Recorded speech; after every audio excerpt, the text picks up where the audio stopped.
December 7, 1941. As the smoke cleared over the smoldering ruins of Pearl Harbor, a chilling and undeniable truth settled over the United States military.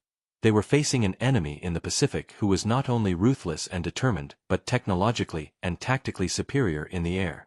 The lightning-fast conquest of the Philippines, Malaya, and the Dutch East Indies was spearheaded by a machine that seemed to defy the very laws of aerial combat, the Mitsubishi A6M Zero. For the pilots of the Imperial Japanese Navy, this aircraft was more than a weapon. It was a symbol of their martial prowess and their divine destiny to rule the skies of Asia. The Zero was an engineering marvel, a masterpiece of lightweight construction and aerodynamic elegance. It could outclimb, outturn, and outrange virtually every Allied fighter in the theater. Its pilots, hardened by years of brutal combat in China, were among the best trained and most experienced aviators in the world. They were the undisputed Sky Kings of the Pacific, operating with a deadly precision and an arrogant confidence born of countless victories. Against this formidable combination of man and machine, the American forces possessed a primary naval fighter that seemed, on paper and in the harsh reality of combat, utterly inadequate, the Grumman F4F Wildcat. The Wildcat was a tough, rugged, and heavily armored aircraft, but it was also slower, less nimble, and had a poorer rate of climb than the Zero. In a traditional one-on-one dogfight, a Wildcat pilot who tried to turn and burn with a Zero was committing suicide. The early encounters were a brutal education, a series of one-sided slaughters that saw American pilots shot out of the sky with alarming frequency. The kill ratios were devastating, and morale among American naval aviators was plummeting. They were fighting with courage and grit, but they were being systematically defeated by a superior foe. For the Japanese High Command, this aerial dominance was a cornerstone of their entire Pacific strategy.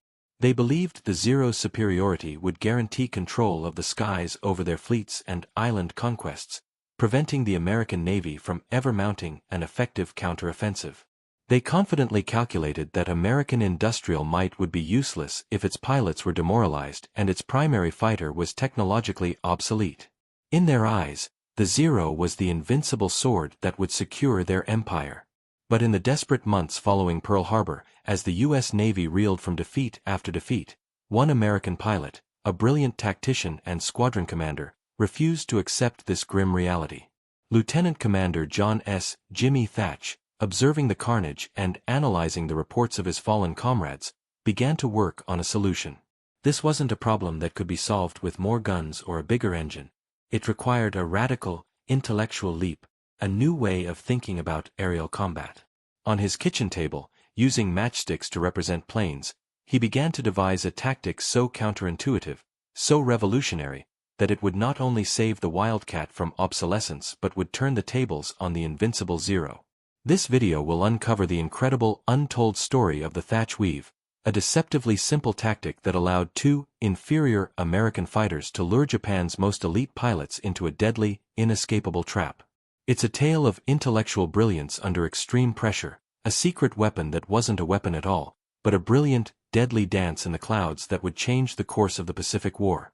To comprehend the depth of the crisis facing American naval aviators in early 1942, one must first understand the machine that was systematically slaughtering them. The Mitsubishi A6M, universally known as the Zero, was not merely a good fighter. It was a revolutionary aircraft, an almost perfect expression of Japan's pre-war engineering philosophy and the embodiment of its pilots' martial creed. Its appearance in the skies over the Pacific was a profound technological shock, shattering Allied assumptions about Japan's industrial and design capabilities. The Zero's supremacy was born from a ruthless focus on two key attributes: extreme lightweight construction and unparalleled maneuverability. Japanese designers, led by Jiro Horikoshi, had made a deliberate trade-off. They sacrificed armor protection for the pilot and self-sealing fuel tanks, features that were becoming standard in American aircraft, in favor of shedding every possible ounce of weight. This design choice, while making the Zero incredibly vulnerable if hit, granted it a phenomenal performance envelope that no Allied fighter could match at the time. The anatomy of the Zero's deadly dance was defined by several key characteristics. Phenomenal agility. The Zero could turn on a dime, its turning radius far tighter than that of the heavier, more rugged F4F Wildcat. In a classic, turning dogfight, a Zero could get on a Wildcat's tail with terrifying speed and ease. Exceptional rate of climb. Its lightweight design and powerful Sakare engine gave it a superb rate of climb, allowing it to dictate the terms of engagement, gain altitude advantages, and escape from trouble with a speed that left American pilots watching in helpless frustration. Long range. The Zero's efficient design gave it an astonishing combat radius, allowing it to escort bombers on long-range missions and project Japanese air power far beyond what Allied intelligence had deemed possible. Heavy armament. It was armed with two 7.7mm machine guns and, crucially, two powerful 20mm cannons in the wings. These cannons could tear an American fighter apart with just a few well-placed hits, a far more devastating punch than the .50 caliber machine guns used by the Americans. This technological superiority was amplified by the exceptional skill of its pilots. The pilots of the Imperial Japanese Navy's carrier air groups were a warrior elite, the product of a brutal and highly selective training program. They were veterans of years of combat in China, masters of aerial gunnery, and imbued with an almost mystical belief in their own invincibility. They flew the Zero with an aggressive, almost artistic precision, treating air combat as a duel of honor where their superior skill and superior machine would inevitably prevail. For an American F4F Wildcat pilot, an encounter with a Zero was a lesson in humility and terror. The Wildcat was a tough, durable aircraft, built like a flying tank, with heavy armor and self-sealing fuel tanks that could absorb immense punishment. But in a dogfight, it was sluggish and unresponsive compared to the Zero. A Wildcat pilot who attempted to engage in a turning fight was doomed. The Japanese pilots, supremely confident, would use their superior maneuverability to dance around the Americans, avoiding their forward guns and lining up for a kill with their devastating cannons. This devastating mismatch created a profound psychological crisis in the U.S. Navy. The kill ratios were grim, sometimes as high as 6 or 7 to 1 in favor of the Zero. The myth of the Invincible Zero began to take hold, not just in propaganda, but in the hearts of the pilots who had to face it. They were brave men, but they were being asked to fight a superior enemy with an inferior tool. It was against this backdrop of technological disparity and mounting losses that Lieutenant Commander Jimmy Thach began his desperate, intellectual quest to find a way not just to survive, but to fight back. He knew he couldn't change the plane, so he would have to change the very rules of the fight. Early 1942. In the quiet solitude of his home near San Diego, Lieutenant Commander John S. Jimmy Thach sat at his kitchen table, a simple box of kitchen matches spread before him. Outside, the world was at war, and the news from the Pacific was a relentless drumbeat of defeat. Thach, commander of Fighting Squadron 3, VF3, had been poring over the after-action reports from the early, disastrous encounters with the Japanese Zero. The numbers told a grim, unsparing story of American losses. His men, his friends, were being shot out of the sky by a machine they could not outmaneuver. The official doctrine, which emphasized individual pilot skill in classic dogfighting, was proving to be a death sentence. Thach, a brilliant aviator and a graduate of the Naval Academy, understood the brutal mathematics of the problem. He knew that sending his pilots, no matter how brave, into a one-on-one turning fight with a Zero was tantamount to murder. The Wildcat was simply not designed for that kind of aerial ballet. But what the Wildcat did possess was ruggedness and, crucially, a good radio. While the Japanese often emphasized radio silence and individual prowess, American naval aviation was built around teamwork and communication. It was in this disparity that Thach found the seed of a revolutionary idea. Night after night, using the matchsticks on his table to represent planes, he replayed the deadly scenarios. He pushed one matchstick, a Zero, around another, a Wildcat, in a tight, inescapable circle, mirroring the reports of his pilots. The problem was clear: a single Wildcat, once targeted, was doomed. The wingman, even if present, could often do little but watch, unable to get a clean shot without endangering his leader. But what if, Thach reasoned, the two American planes stopped fighting as individuals and started fighting as a single, coordinated unit? What if they used their radios not just for information, but for tactical execution? He began arranging the matchsticks in a new formation. He placed 2 Wildcat matches side by side, flying a set distance apart. Then he moved a Zero matchstick onto the tail of one of them. In a conventional fight, the targeted Wildcat would brake hard, trying to escape. But in Thach's new concept, the moment the targeted pilot, the bait, saw a Zero on his tail, he would radio his wingman, the hook, and they would execute a coordinated maneuver. The 2 Wildcats would turn towards each other. This was the counterintuitive genius of the tactic. To an outside observer, it looked like the 2 American planes were about to collide. The targeted bait plane would pass under his wingman, drawing the pursuing Zero with him. For the Japanese pilot, this was perfect. He was still locked onto his target, his gun sights steady. But in that split second, as he followed the bait plane across the formation, he would suddenly find himself flying directly in front of the other Wildcat, the hook. The hunter had become the hunted. The hook pilot, no longer needing to worry about a difficult deflection shot, would be presented with a perfect, head-on firing solution. Thach spent hours perfecting the geometry, calculating the ideal separation between the 2 planes, what he called beam defense position, the optimal turn rates, and the precise timing. He called it the beam defense tactic, but it would soon become known to the world as the Thach Weave. It was a tactic born of desperation, a radical departure from the individualistic ace mentality of aerial combat. It was a solution that leveraged the Wildcat's strengths, its durability to survive the initial attack and its superior radio for coordination, while negating its weaknesses in maneuverability. It transformed a one-on-one duel into a 2-on-1 ambush. When Thach first presented his idea to his fellow pilots, it was met with skepticism. It seemed defensive, almost cowardly, to turn away from the fight. But Thach, a respected and forceful leader, insisted on drilling it relentlessly. In the skies over California, he and his squadron practiced the weave over and over, perfecting the timing and communication until it became second nature. He knew that the next time his men faced the Zero, they would not be fighting alone. They would be fighting as a team, armed not just with .50 caliber machine guns, but with a new, invisible weapon forged on a kitchen table with a box of matches. June 4, 1942. The skies above the U.S. fleet near Midway Atoll. The fate of the Pacific War hung in the balance. American intelligence, through the heroic efforts of the codebreakers at Station Hypo, had anticipated the Japanese attack, allowing Admiral Nimitz to set a desperate ambush.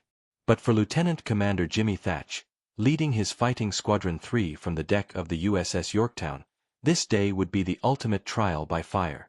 His revolutionary, untested beam defense tactic was about to move from the realm of theory and matchsticks into the brutal reality of combat against Japan's most elite pilots.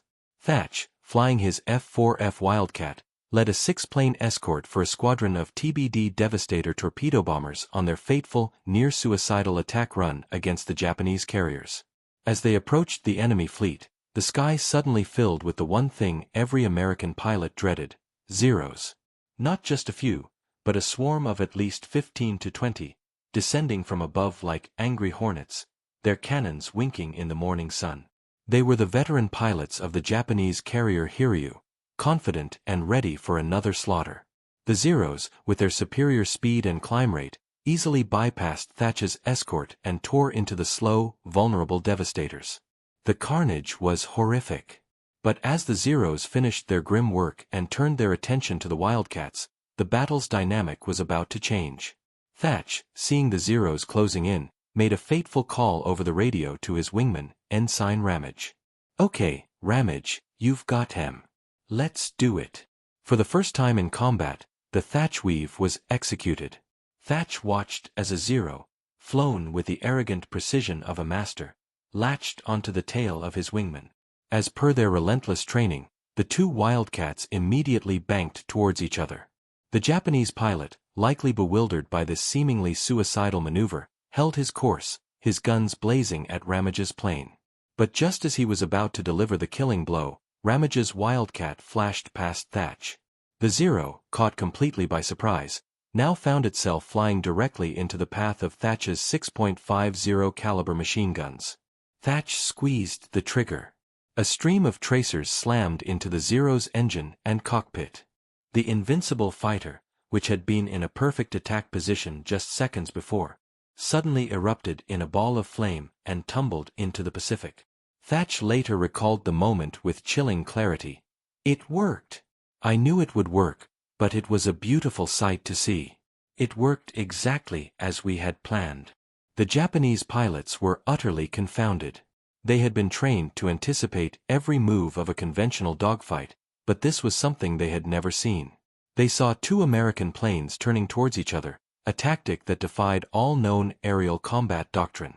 They would latch onto one, only to be ambushed by the other. Thach and his small group, though heavily outnumbered, repeated the maneuver again and again. Another Zero fell to Thach's guns using the same tactic. Then, as Thach himself became the bait, his wingman was able to get a shot and claim another. In the space of a few frantic minutes, Thach's section, which should have been annihilated, had shot down at least 3 Zeros, with Thach himself claiming 2. The Japanese pilots, accustomed to easy victories, hesitated. Their confidence was shaken. This new, bizarre American tactic had turned their greatest strengths, their superior turning ability and speed, into a deadly liability. It lured them into a predictable flight path, a kill box from which there was no escape. Thach and his remaining pilots, their ammunition spent, eventually broke off the engagement and returned to the Yorktown. The news of their success spread like wildfire through the fleet. In a battle where American forces were fighting against the odds, this small but significant tactical victory was a massive morale boost. It was the first concrete proof that the Zero was not invincible. Thach's matchstick solution, born of desperation and intellectual brilliance, had been validated in the crucible of the Pacific's most decisive battle. The psychological dominance of the Zero was beginning to crack. The news of Jimmy Thach's success at Midway was more than just a welcome story of a victory against the odds. It was a revelation. His detailed after-action report, submitted to Admiral Nimitz's staff, was a bombshell that landed with the force of a 1,000-pound bomb on the desks of naval aviation strategists. In it, Thach meticulously diagrammed the beam defense tactic, explaining its geometry, its reliance on teamwork, and its stunning effectiveness against the seemingly invincible Zero. For the first time since the war began, the U.S. Navy had a concrete, repeatable answer to the Zero problem. The impact was immediate and profound. The Navy, desperate for any advantage, wasted no time in disseminating this new tactical gospel.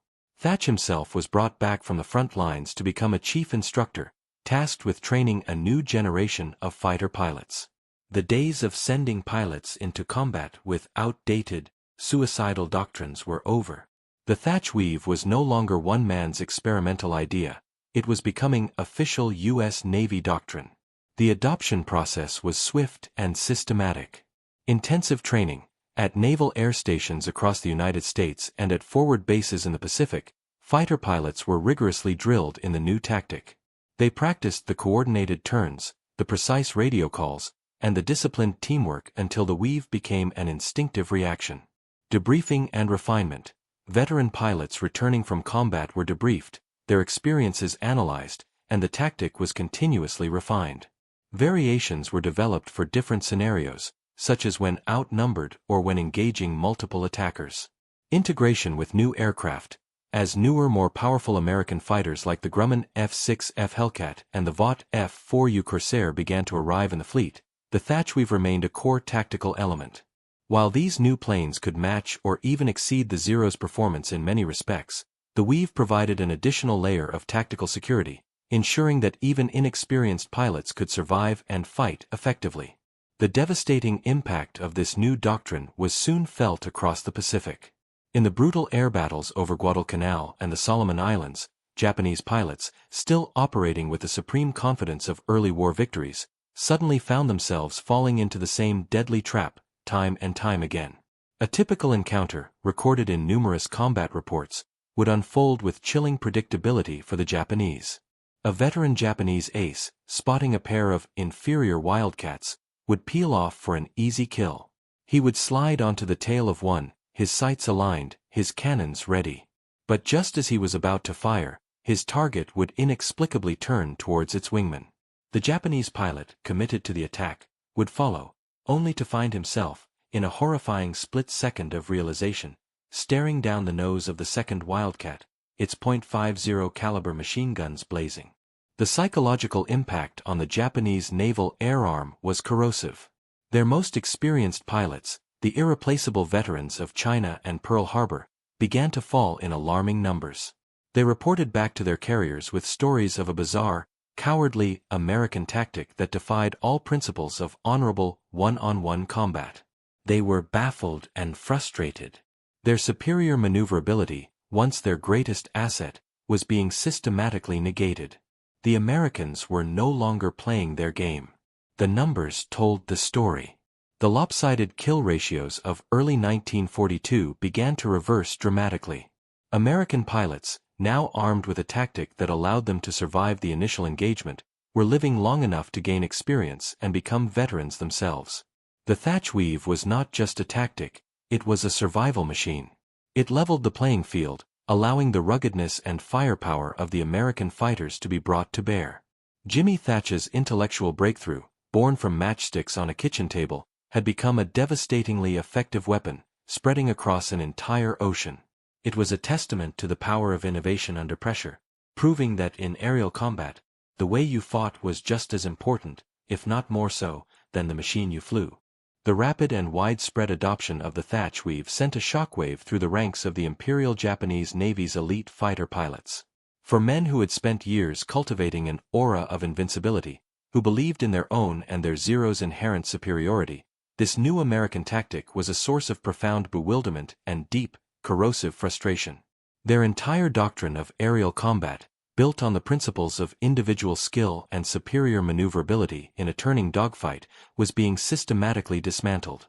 The after-action reports and diaries of Japanese aces from the period reveal a growing sense of confusion and disbelief.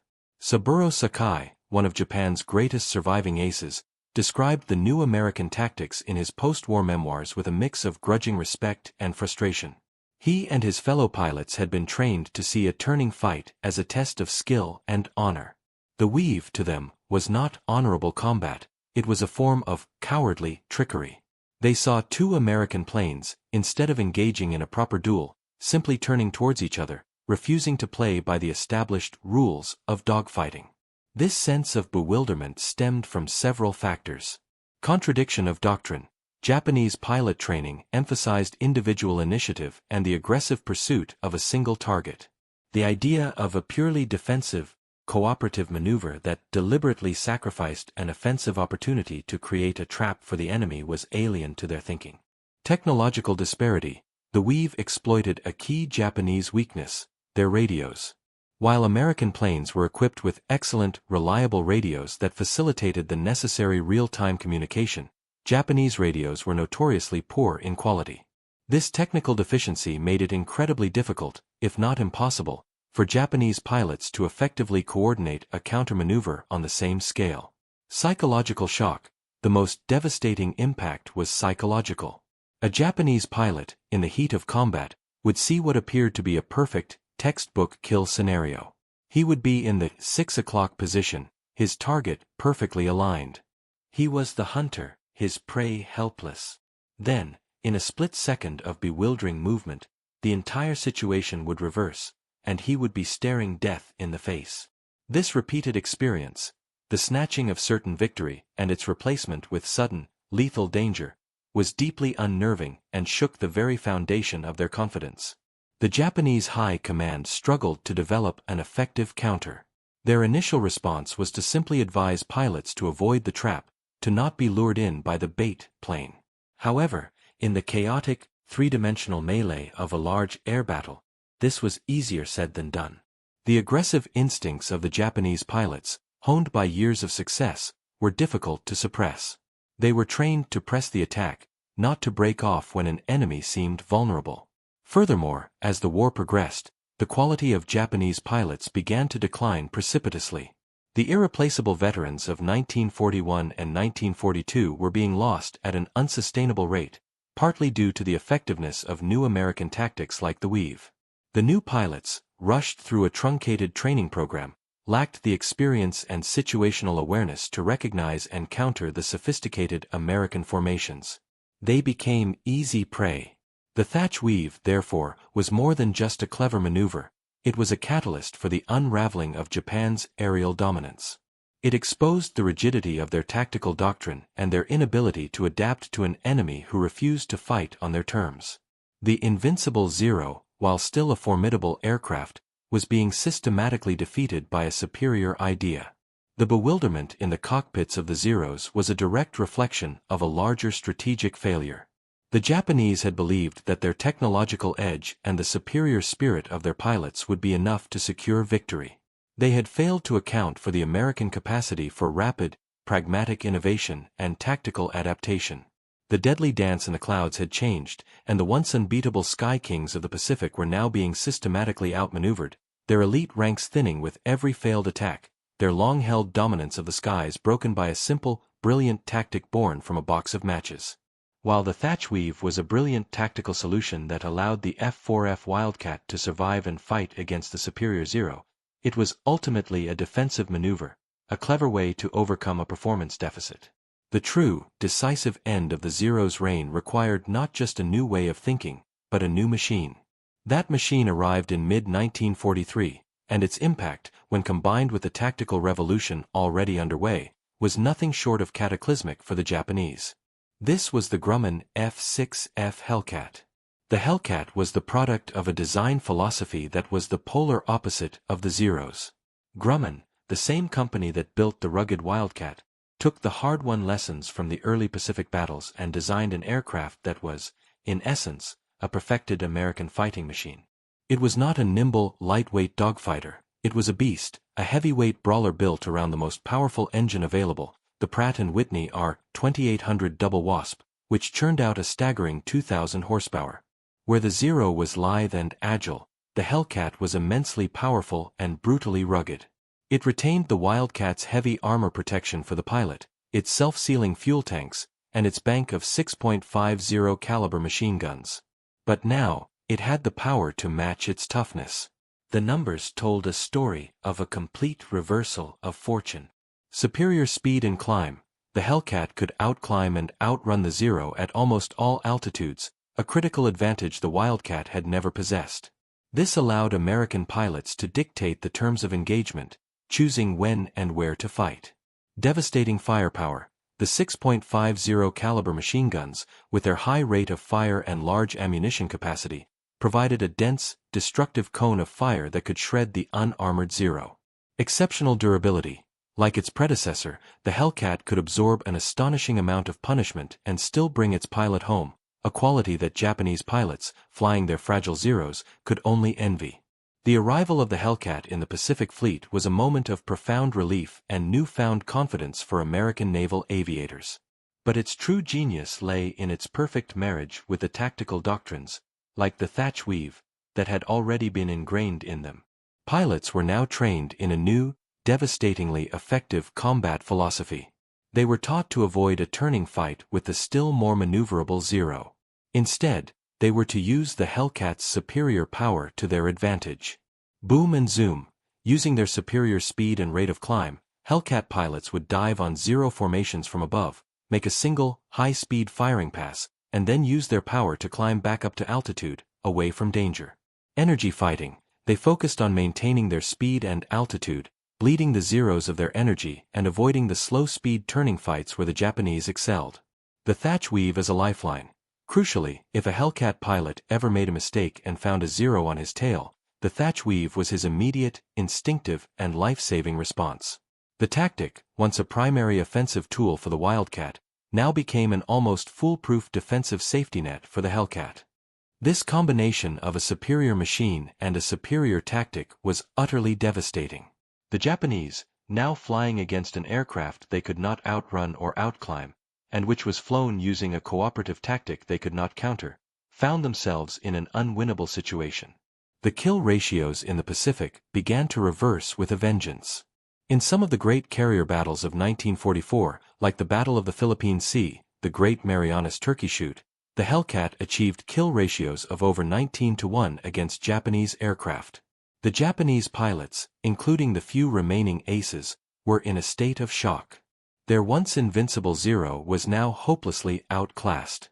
They were facing an enemy that was not only better equipped but also fought with a disciplined, systematic teamwork that was almost impossible to break. The Hellcat, flown with the tactical wisdom born from the Thach Weave, had become the ultimate Zero killer. The intellectual solution devised by Jimmy Thach had perfectly paved the way for the industrial solution delivered by Grumman, creating a combination that would sweep the skies of the Pacific and seal the fate of the Japanese naval air arm. The combination of the Thach Weave and the F6F Hellcat was more than just a successful tactic or a superior machine.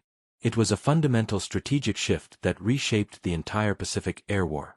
This intellectual and industrial one-two punch delivered a series of devastating blows to the Imperial Japanese Navy, from which it would never recover, and directly enabled the relentless American advance toward the Japanese home islands. The most profound impact was the destruction of Japan's experienced pilot corps.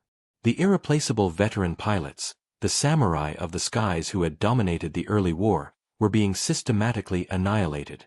In the great carrier battles of 1944, such as the Battle of the Philippine Sea, hundreds of Japanese naval aviators were shot down in a single day. American pilots, using the disciplined tactics of energy fighting and the Thach Weave, were not just winning battles, they were attriting the very soul of Japanese naval aviation. The Great Marianas Turkey Shoot, as it became known, was a direct result of superior American technology and tactics. The Japanese were forced to send hastily trained, inexperienced pilots into combat against battle-hardened Americans flying superior aircraft, a formula for slaughter. This newfound American air supremacy had a cascading effect on every aspect of the Pacific War. Carrier fleet dominance. With the threat of the Zero largely neutralized, the U.S. Navy's fast carrier task force could operate with a new level of freedom and impunity. They could strike Japanese bases, support amphibious landings, and engage the remnants of the Japanese fleet without fear of devastating air attacks. The aircraft carrier, now protected by a screen of near-invincible Hellcats, became the undisputed queen of the Pacific battlefield. Successive amphibious landings, the ability to establish and maintain complete air superiority over islands like Saipan, Guam, and later Iwo Jima and Okinawa, was critical for the success of amphibious landings. The Hellcats, flying from the carriers, swept the skies of Japanese defenders, allowing Marines and soldiers to storm the beaches without being strafed and bombed from the air. Erosion of Japanese morale. For the Japanese military and public, the loss of air superiority was a devastating psychological blow. The sight of American naval aircraft roaming freely over their territories, once considered inviolable, was a clear and undeniable sign that the war was being lost. The myth of Japanese invincibility, so carefully cultivated in the early years, was being shattered daily in the skies above the Pacific. The legacy of Jimmy Thach, Lieutenant Commander John S. Jimmy Thach, the man whose matchstick diagrams had started this tactical revolution, went on to a distinguished naval career, eventually rising to the rank of admiral. His contribution, however, was not measured in the number of planes he personally shot down, but in the thousands of American lives he saved and the strategic victory he helped architect. His legacy was profound. A revolution in tactics. The Thach Weave is still studied today as a classic example of tactical innovation and the principles of mutual support in aerial combat. It proved that a superior idea could defeat a superior machine. Emphasis on teamwork. Thach's doctrine shifted the focus of American naval aviation from individual ace glory to disciplined, coordinated teamwork. This philosophy became a cornerstone of U.S. naval air combat training for generations to come. Saving the Navy's air arm. In the dark days of early 1942, Thach's tactic was the critical stopgap that allowed the U.S. Navy to survive and fight back against the Zero. Without it, the losses in the Coral Sea and even Midway could have been far worse, potentially altering the course of the war. The story of the Thach Weave is a powerful testament to the fact that victory in war is not always determined by the biggest guns or the fastest planes, but by the intellectual courage to challenge established doctrine and find new ways to fight. It was a brilliant, deadly dance in the clouds that began on a kitchen table, was proven in the crucible of Midway, and, in partnership with the Hellcat, ultimately swept the once invincible Zero from the skies, paving the way for Allied victory in the Pacific. The triumph of the Thach Weave and its devastating partnership with the F4F Wildcat was more than just a tactical or technological victory. It was a symptom of a much deeper, more profound intellectual chasm that separated the American and Japanese approaches to warfare. While the Japanese relied on a doctrine of perceived spiritual superiority, perfected training, and the initial dominance of their machines, the Americans embraced a culture of rapid, pragmatic adaptation, industrial problem-solving, and a willingness to discard dogma when it failed to produce results. This fundamental difference in military philosophy proved to be a decisive, if unseen, factor in the Pacific Air War. The Imperial Japanese Navy entered the war with a near-perfect system for the conditions of 1941. Their Zero fighter was a masterpiece, and their pilots were arguably the best in the world, the product of a brutal, years-long training regimen. Their early victories were so overwhelming that a dangerous sense of complacency and doctrinal rigidity began to set in. They believed their initial formula for success was immutable. This led to several critical failures. Lack of pilot rotation. Japan's most experienced aces, men like Saburo Sakai, were kept on the front lines until they were killed, wounded, or simply worn out. There was no systematic program to rotate these veterans back to training commands to pass on their invaluable combat knowledge to new pilots. As a result, when these aces were lost, their expertise was lost with them forever. Inflexible training. The Japanese pilot training program, while producing superb pilots early on, was long and arduous. When faced with the need to rapidly replace catastrophic losses, the system could not adapt. Training was shortened, quality plummeted, and by 1944, Japanese carriers were being crewed by rookie pilots who were no match for the now veteran Americans. Stagnation in aircraft development. The Zero was such a successful design that Japanese naval aviation was slow to develop a truly effective successor in sufficient numbers. They made incremental improvements to the Zero, but these often compromised its legendary maneuverability without significantly closing the performance gap with new American fighters like the Hellcat. In stark contrast, the American approach, particularly in the U.S. Navy, was characterized by a culture of relentless, data-driven improvement and adaptation. The devastating early losses to the Zero were not seen as a sign of spiritual weakness, but as a tactical and technical problem that needed to be solved. The power of after-action reports. The U.S. Navy fostered a culture where pilots were encouraged to submit detailed, honest after-action reports. These were not just stories of combat, they were data. It was from these grim reports of defeat that Jimmy Thach was able to diagnose the Zero's tactics and develop his countermaneuver. The system was designed to learn from its mistakes. Systematic pilot rotation. Unlike the Japanese, the U.S. Navy quickly implemented a system of rotating its experienced combat pilots back to the United States to serve as instructors. This created a continuous feedback loop, where the latest enemy tactics and the most effective countermeasures were immediately incorporated into the training of new pilots. This ensured that the entire force, not just a few elite aces, benefited from combat experience. Industrial and technical feedback. American aircraft manufacturers, like Grumman, worked in close partnership with the Navy. Feedback from the front lines directly influenced aircraft design. The F4F Wildcat was, in essence, Grumman's direct answer to the question, what do we need to beat the Zero? It was a machine designed not in a vacuum, but as a specific solution to a specific combat problem. This intellectual chasm was perfectly encapsulated by the Thach Weave itself. The Japanese saw it as a bizarre, almost dishonorable, trick. They failed to grasp the underlying principle, that it was a systems-based solution, leveraging teamwork and communication to overcome an individual performance deficit. The Americans, with their pragmatic, problem-solving mindset, saw it as a brilliant piece of tactical engineering. For the Japanese high command, this American adaptability was a constant source of frustration. They had expected to fight an enemy that adhered to predictable, pre-war doctrines. Instead, they faced an opponent that learned, evolved, and innovated at a blistering pace.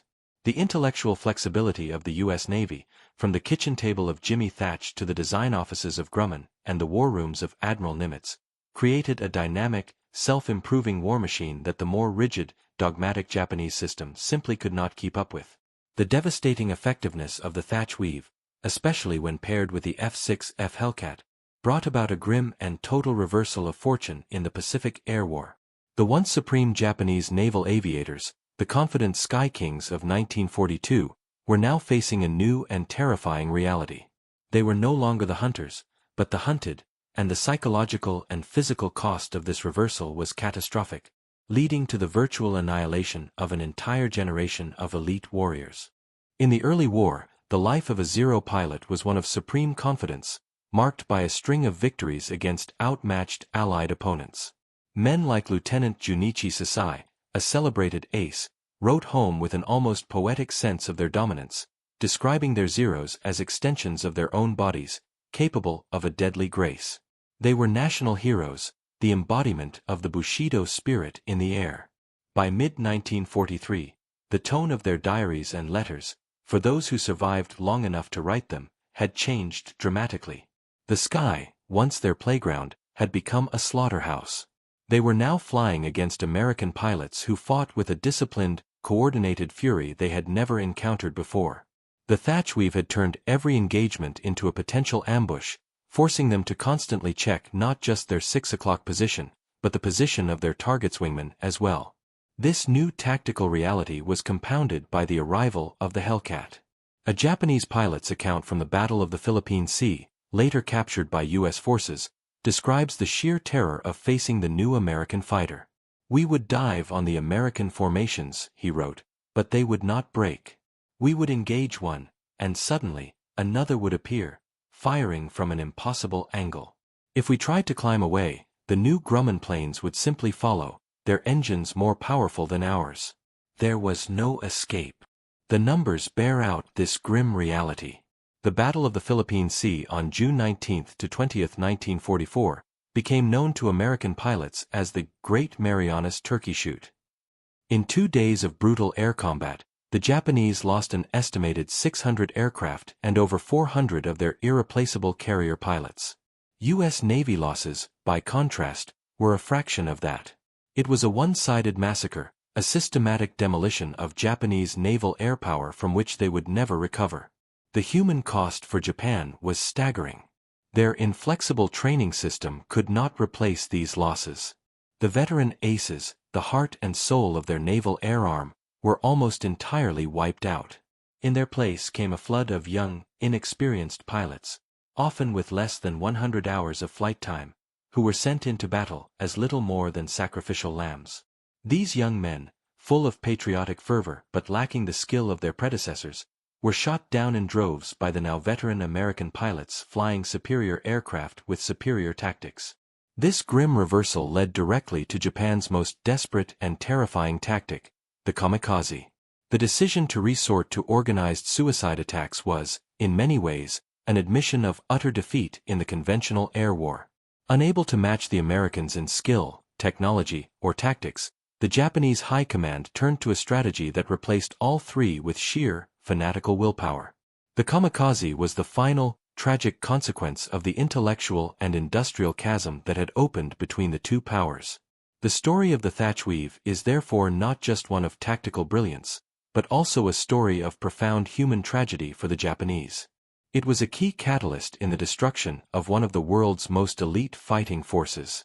The Japanese Sky Kings, who had begun the war as the undisputed masters of the air, ended it as desperate sacrifices, their once invincible Zeros falling from the sky in flames, victims of a simple, deadly dance they could never comprehend. The combination of the Thach Weave and the F4F Wildcat was more than just a successful tactic or a superior machine. It was a fundamental strategic shift that reshaped the entire Pacific Air War.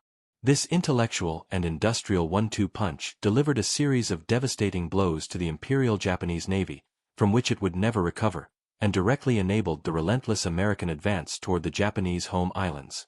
The most profound impact was the destruction of Japan's experienced pilot corps. The irreplaceable veteran pilots, the samurai of the skies who had dominated the early war, were being systematically annihilated. In the great carrier battles of 1944, such as the Battle of the Philippine Sea, hundreds of Japanese naval aviators were shot down in a single day. American pilots, using the disciplined tactics of energy fighting and the Thach Weave, were not just winning battles, they were attriting the very soul of Japanese naval aviation. The Great Marianas Turkey Shoot, as it became known, was a direct result of superior American technology and tactics. The Japanese were forced to send hastily trained, inexperienced pilots into combat against battle-hardened Americans flying superior aircraft, a formula for slaughter. This newfound American air supremacy had a cascading effect on every aspect of the Pacific War. Carrier fleet dominance. With the threat of the Zero largely neutralized, the U.S. Navy's fast carrier task force could operate with a new level of freedom and impunity. They could strike Japanese bases, support amphibious landings, and engage the remnants of the Japanese fleet without fear of devastating air attacks. The aircraft carrier, now protected by a screen of near-invincible Hellcats, became the undisputed queen of the Pacific battlefield. Successive amphibious landings, the ability to establish and maintain complete air superiority over islands like Saipan, Guam, and later Iwo Jima and Okinawa, was critical for the success of amphibious landings. The Hellcats, flying from the carriers, swept the skies of Japanese defenders, allowing Marines and soldiers to storm the beaches without being strafed and bombed from the air. Erosion of Japanese morale. For the Japanese military and public, the loss of air superiority was a devastating psychological blow. The sight of American naval aircraft roaming freely over their territories, once considered inviolable, was a clear and undeniable sign that the war was being lost. The myth of Japanese invincibility, so carefully cultivated in the early years, was being shattered daily in the skies above the Pacific. The legacy of Jimmy Thach, Lieutenant Commander John S. Jimmy Thach, the man whose matchstick diagrams had started this tactical revolution, went on to a distinguished naval career, eventually rising to the rank of admiral. His contribution, however, was not measured in the number of planes he personally shot down, but in the thousands of American lives he saved and the strategic victory he helped architect. His legacy was profound. A revolution in tactics. The Thach Weave is still studied today as a classic example of tactical innovation and the principles of mutual support in aerial combat. It proved that a superior idea could defeat a superior machine. Emphasis on teamwork. Thach's doctrine shifted the focus of American naval aviation from individual ace glory to disciplined, coordinated teamwork. This philosophy became a cornerstone of U.S. naval air combat training for generations to come. Saving the Navy's air arm.